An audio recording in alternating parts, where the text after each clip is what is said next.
Oh putain, réveille-toi, réveille-toi. Oh putain, salut les amis. Ah ouais. Oh. Bon, c'est l'heure. Bienvenue à tous. Bon, mais c'est l'heure du réveil. Hein. C'est l'heure du réveil. Bienvenue à tous. Bonjour. Il vous a manqué, moi il m'a manqué un petit peu. Moi je me suis manqué aussi. Non, vous m'avez manqué en tout cas. Merci de Bienvenue, nous retrouver. bienvenue chez les tontons. En juillet 2023 chez les tontons. Alors, d'abord, merci encore pour tous vos commentaires. Ouais, ça fait toujours plaisir. Plus vous êtes nombreux, plus on est super content. Bref. Ceux qui viennent de Twitter, merci. 1800 sur Twitter, on a passé, donc merci. N'hésitez pas d'ailleurs à vous abonner. Nous, ça nous aide. Vous n'allez rien rater par la suite. Pour les nouveaux sur YouTube, merci. Vous connaissez la technique. En tout cas, ravi de vous revoir. Et du coup, qu'est-ce qu'on voit cette semaine? Beaucoup de choses. Alors, on va voir donc pourquoi on parle de réveil. Est-ce qu'il n'y a pas un petit rebond, quelque chose qui se passe côté, on va dire, Bitcoin, côté altcoin? On en est où? On a l'impression que ceux qui vont partir en vacances risquent d'avoir de sacrées surprises. Voilà, pour ceux qui sont déjà positionnés, tant mieux. Et alors, sexe aussi, au niveau des Ouais, quand il dit sexe, ça n'a rien à voir avec sa vie personnelle. Hein. Non, en l'occurrence, on parle des sexes qui, les exchanges centralisés, tout à fait. Qui, eux, on leur met un petit peu le collier autour du cou en Europe.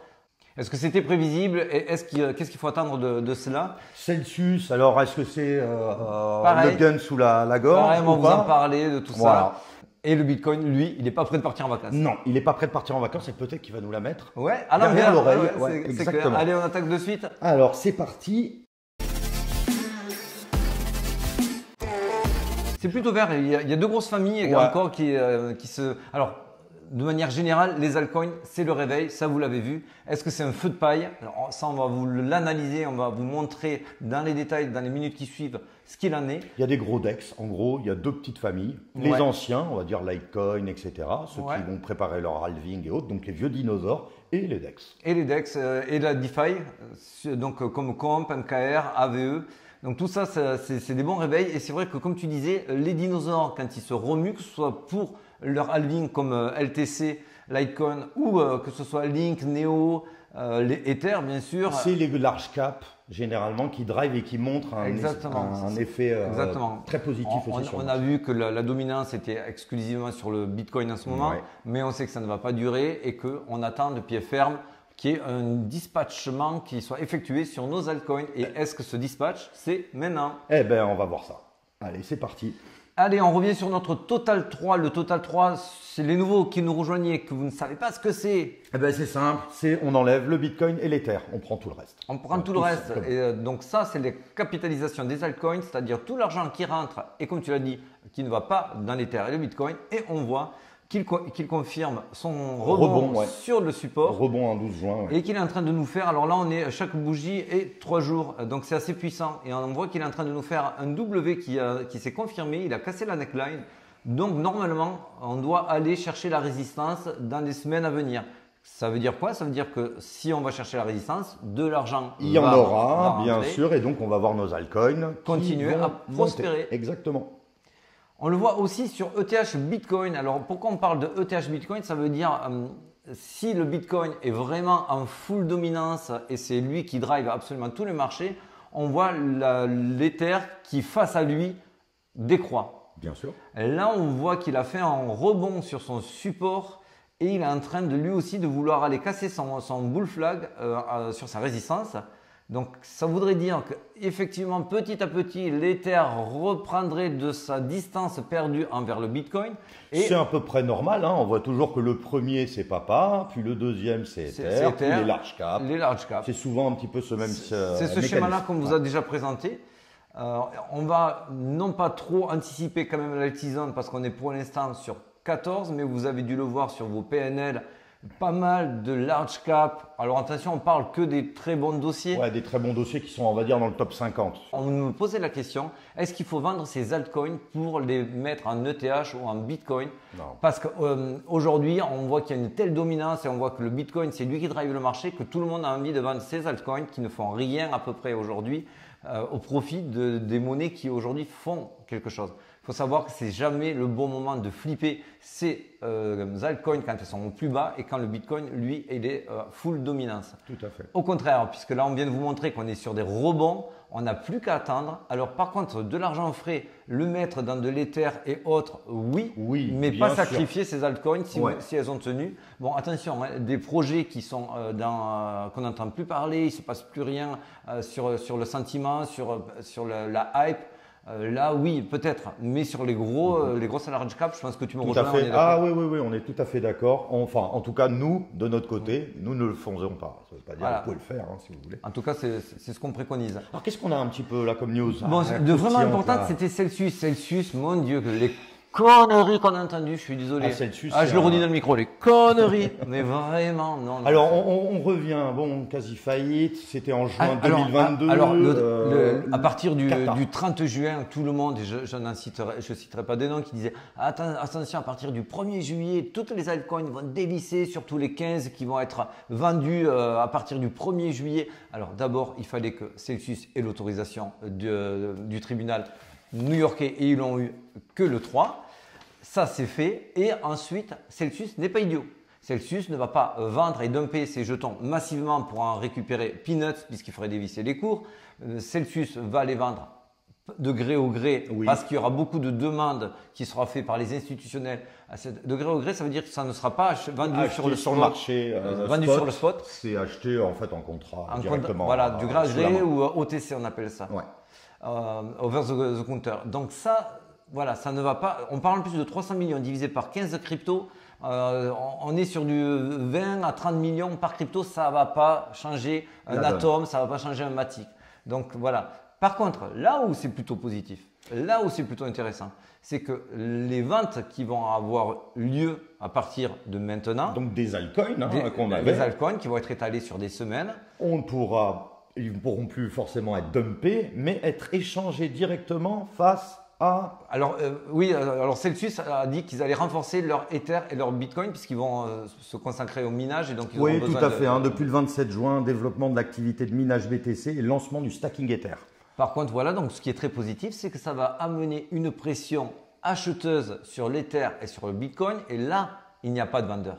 Là, par contre, ils seront obligés d'aller plutôt sur le spot que d'aller en OTC ou de gré à gré. Tout à fait. Et ça va maintenir une pression acheteuse qui va vraiment garder le cours sous pression à la hausse. Ça, c'est important. Capital, oui, en effet.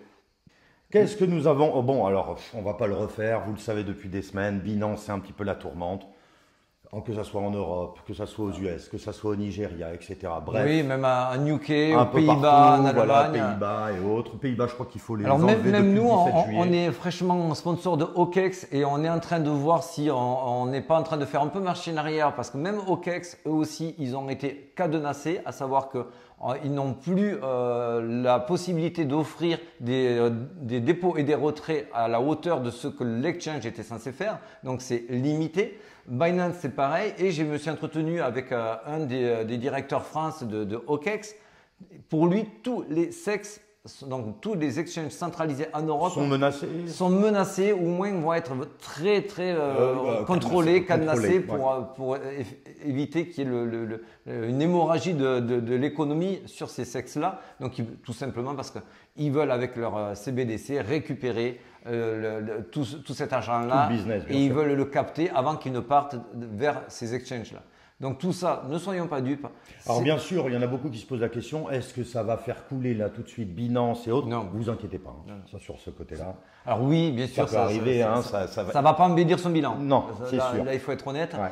Mais voilà, ils vont se concentrer sur les régions ou sur lesquelles ils sont très performants.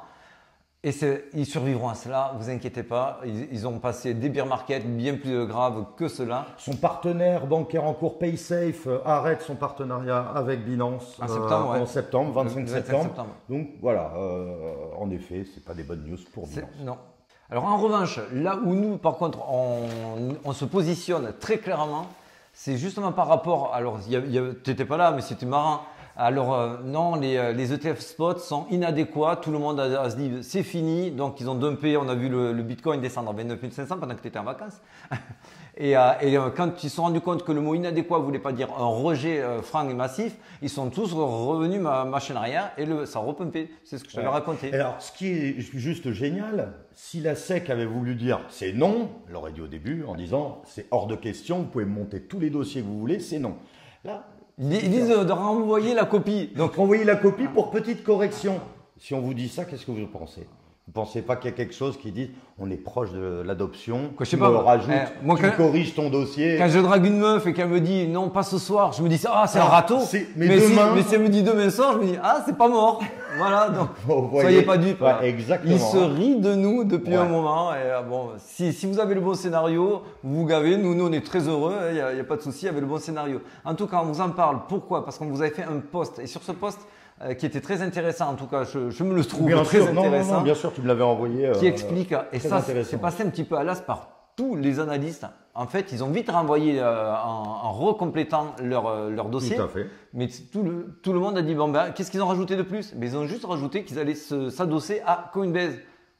Ah bah Coinbase. Alors les plus gros, plus, il l'avait un peu dit au tout début, hein, donc c'est vrai que les plus gros de la finance vont s'adosser à Coinbase. Que va faire à votre avis le ticker de Coinbase, le coin? L'action, bah forcément, elle va augmenter puisqu'on voit qu'il y a des. Tiens, regarde, je te l'ai mis là. Donc je vous l'ai publié, il était à 70. On était sur un triangle ascendant, c'était sur Twitter. Bon, ben voilà, déjà hier, bon, aujourd'hui les journées sont fermées, c'est leur 14 juillet. C'est la fête nationale aux US.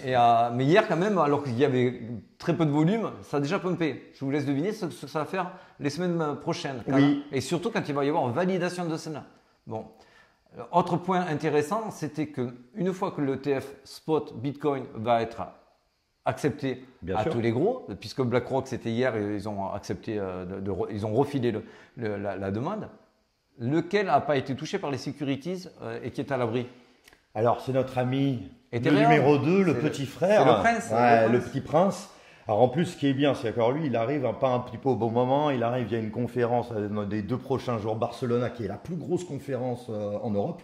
Donc, il y a un hackathon qui arrive, donc il risque d'avoir des news. Il y a du positif qui va sortir de ça. Comme tu nous montrais tout à l'heure, on voit qu'il est en train de grappiller des... Là, on voit que face au dollar, il est en train de venir titiller sa résistance. Voilà, avec des objectifs qui vont être très beaux. Si ça casse les 2000, il en est tout à fait capable. Il est déflationniste, etc., etc. On ne refait pas l'article. Donc tu leur réexpliques un petit peu. Bon, bah triangle, on reporte la même hauteur au-dessus. Exactement. Exactement. On est sur du long terme. On est sur du long terme. Ouais. On est sur du 3 jours chaque bougie et les triangles, les falling wedge. Non, là c'est un triangle ascendant. Pardon. On reporte toujours l'entrée. On la reporte au-dessus. Voilà, donc on aura un petit objectif au-dessus de 3000 en gros. Et cet objectif, pour moi, il est largement confirmé sur du long terme. J'insiste. Parce qu'on voit notamment sur le site Sentiment que sur les exchanges en rouge, tout le monde est sorti. Tout le monde est sorti avec ses Ethers. Donc on pourrait se dire, c'est mort. Hein. Le cours de l'Ether, lui, est stable depuis des mois. Il oscille entre 1008 et 2000, vraiment, depuis même 3 mois.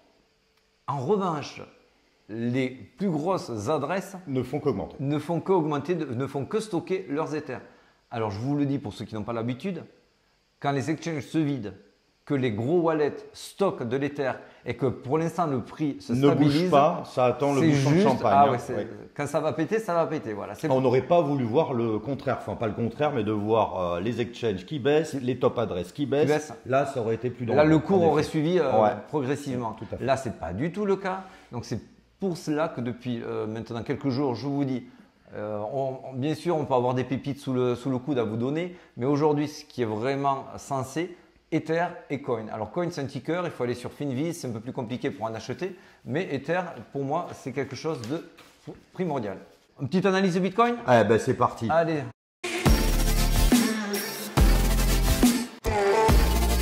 Ouais, alors juste pour la faire courte, le grid, nous on s'en sert que 2 fois quand il est dans l'extrême FIR ou dans l'extrême grid. Tant qu'il est entre les deux, ça veut dire qu'il y a de la place et d'un côté et de l'autre. Aujourd'hui, c'est haussier. Est-ce que le marché va se retourner parce qu'il est à 64? Non. En tout cas, pas à cause du grid parce qu'il n'est pas en extrême grid depuis des semaines. Si ça avait été le cas, oui, on aurait allumé une alerte. Et pourquoi nous on pense qu'il ne va pas se retourner dessus? Nous revenons à nos fameux Fed Repo. L'argent qui dort du côté de la Fed chaque nuit, etc. On parle de 2000 milliards. C'est des trillions. 2 trillions. 2 trillions. Donc c'est le coffre-fort des États-Unis. C'est le coffre-fort. Voilà. En gros, si vous les laissez dormir, c'est que vous avez un petit peu peur sur l'économie, sur les risques, notamment Bitcoin. Et si vous les voyez sortir, c'est de l'investissement. Exactement. Et là, on voit qu'il est en train d'amorcer une décrue. Donc, ça veut dire que le coffre se vide pour amener de l'argent dans les riscon. Et qu'est-ce qu'on voit depuis 7 jours? Alors là, c'est massif. Hein. C'est 187 millions de dollars dans le Bitcoin. C'est Captain Trading qui l'a sorti de CryptoQuant. Et CryptoQuant nous signale effectivement 187 millions sortis en 7 jours. quasi exclusivement pour le Bitcoin, entre autres, mais quand même nos altcoins en ont quand même profité. On l'a vu sur nos Et PNL. CoinShare dit 334 millions en 2 semaines, ce qui est vraiment juste gigantesque, hein, c'est quand même vraiment pas mal. Et on voit en plus que c'est pas que les retail, on voit que c'est les institutions. On le voit ici grâce notamment à CryptoQuant, que c'est les institutions qui stockent. On voit aussi que ça n'a jamais été autant holdé par les long-term holders, donc les C'est big whales. Glassnode, dans du on-chain, c'est 1 million de bitcoins qui ont été achetés sur 602 jours. Exactement. Ça accumule de manière progressive et massive. Voilà, ce qu'on vous dit depuis quelques temps, en tout cas. Voilà, vous l'avez là, et notamment donc, depuis le fameux spring ici, ce spring-là, on vous l'avait déjà montré sur le Wyckoff accumulation, donc il y a eu beaucoup d'accumulation là. Et ce vert que vous voyez ici, que je vous entoure, on est dans le SOS du fameux Tout à fait. Wyckoff Et accumulation. on est quasiment à 14 millions de BTC, au même niveau, à 20 000 près, hein, Ouais, que l'ATH il y a 2 ans. 2021. Ouais. Donc, pour vous dire qu'il y a quand même un peu d'attrait, Voilà. il y a quand même quelque chose qui se prépare. On n'est pas devant. Après, vous mettez votre réveil ou pas, Ouais, mais vous en allez en tout cas, vacances ou pas. Pour nous, attention, juillet, ça peut faire quelque chose de fort. on vous avait promis juin que ça Ouais. allait être rock'n'roll à la hausse. Ça a été rock'n'roll à la hausse. Juillet, on Là, se mouille. Voilà, et c'est vrai que tout le monde dit, bon, bah, Saline May, on l'entend, ça, Ouais. forcément, il y a aussi des. Qui se passera rien le cet cycle, été. Il y a 2024, etc. D'ailleurs, je vous amène à essayer d'aller voir TechDev, qui a fait un célèbre contrarien, qui dit, ça ressemble beaucoup au mouvement de novembre 2020. Attention, en juillet, à regarder. Surtout que sur un autre post que je vous avais fait où il faut bien comprendre que là on est dans une période où les ETF sont tous en train d'être demandés et déposés auprès de la SEC. Donc qu'ils soient accordés ou pas accordés, sachez qu'ils vont tous pré-stocker du Bitcoin, ils vont tous en acheter. C'est ce qu'on voit dans toutes les phases d'ETF qui ont déjà été déposées, notamment sur l'or. Ouais. Je vous avais fait un post où on voit très bien les 3 phases. La phase 1, c'est la phase de demande auprès de la SEC. C'est ce qui va faire monter les marchés, on va dire. Il va y avoir une Exactement. phase de d'euphorie. COT. Ouais, et puis il y a la phase d'euphorie en se euphorie. disant ah tiens tout le monde s'intéresse à l'or donc il faut en mettre de côté et notamment ceux qui espèrent avoir ce fameux ETF donc ils se préparent et quand c'est l'acceptation donc on est entre la phase 1 et la phase 2 on n'y est pas encore. Là on voit des phases d'accumulation donc à ce moment-là oui et ça ne sera pas de suite mais pour nous clairement tant qu'on n'est pas sur la phase d'acceptation des ETF spot, On peut continuer à monter. ça peut continuer et fort. Ouais, buy the rumor, sell the news.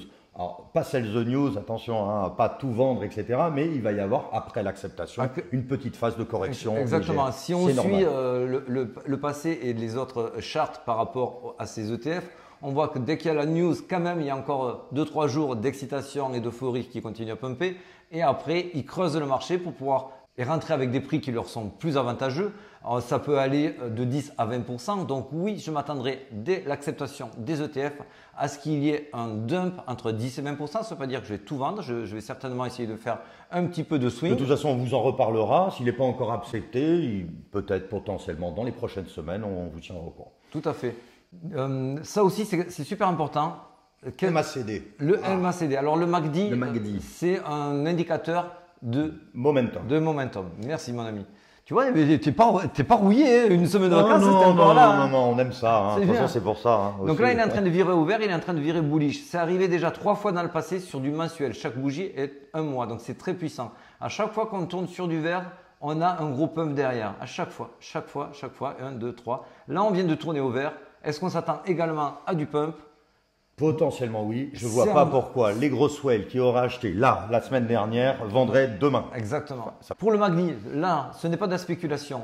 On est vraiment sur un retournement de momentum. Attention, ça ne veut pas dire qu'il ne peut pas y avoir des retracements ou des corrections, je préfère ce terme, entre 10 et 20%. On l'a vu ici, on l'a vu ici et ici, parce que là, chaque mini bougie rouge sur 1 mois, c'est quand même des corrections entre 10 et 20%. Donc, ce n'est pas parce que le momentum passe bullish que derrière, ça va être tout le temps vert. De toute façon, on dit toujours en action, les arbres ne montent jamais jusqu'au ciel d'un coup. C'est classique. En tout cas, on est toujours dans notre canal haussier. Et le but, quand on casse au sud et qu'on le réintègre, c'est d'aller le chercher au nord. Bien sûr, on a des résistances, je vous les ai mis en gris. Donc, on va peut-être un petit peu se balader là-dedans, ranger un petit peu, c'est normal, hein, il y a une grosse résistance. Pour aller chercher les 36 000 assez rapidement, pour mon avis personnel. je ne vous invite pas à me suivre. Pourquoi je pense qu'on va aller chercher ces 36 000? Parce qu'en plus, c'est un arrêt Fibonacci, le 0,618 à 36 000.